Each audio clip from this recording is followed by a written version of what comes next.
Before we will explain in detail, there are something that we need to know first. Okay, so first I will explain about the introduction.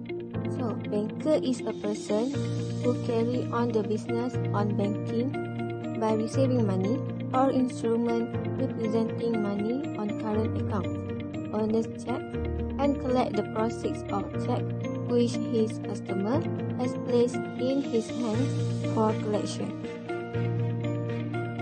So this case is related to Section 5 of Banking Act 2005.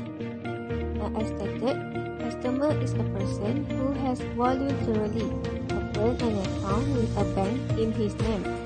So when a person deposits their money or check with the bank, he is deemed to have entered into a contract with the bank.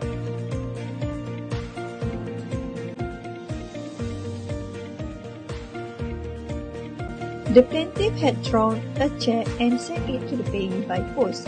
Then, the letter was stolen and the thief took it to the defendant and used it to open an account.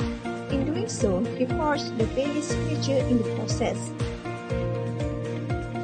The defendant assumed the thief was the payee. He was not introduced to the bank and no reference were taken. At the thief request, the defendant opened the account and had the check specifically cleared, and he pulled out the proceeds to the next day. On discovering the fraud, the plaintiff brought an action against the defendant for conversion. Next is issue of the case. Firstly, the bank opened an account for a thief who, as the first transaction, handed to the bank for collection a check which he has stolen.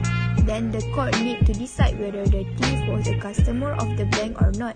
It was contended that as the banker-customer relationship could not only be established over a period of time, so the thief is not considered as a customer. In addition, the issues whether the defendant might consider to have received money for a client since the account was opened by paying in check to be collected. Next is the court held.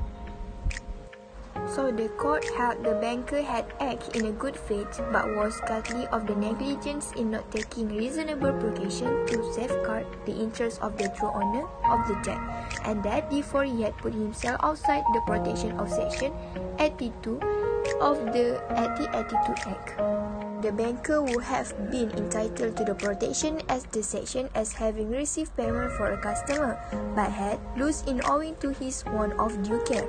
The relation of the banker and customer began as soon as the first check was handed into the banker for collection and not when it was paid.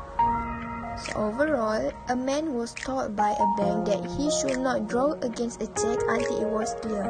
The court held that the man is a customer. To become a customer, it was not necessary that he should have drawn any money or even that he should be in a position to draw money. In a conclusion, under Section 82 of the Bill of Exchange Act 1882, the banker is not entitled to protection because he lost the money under appropriate care.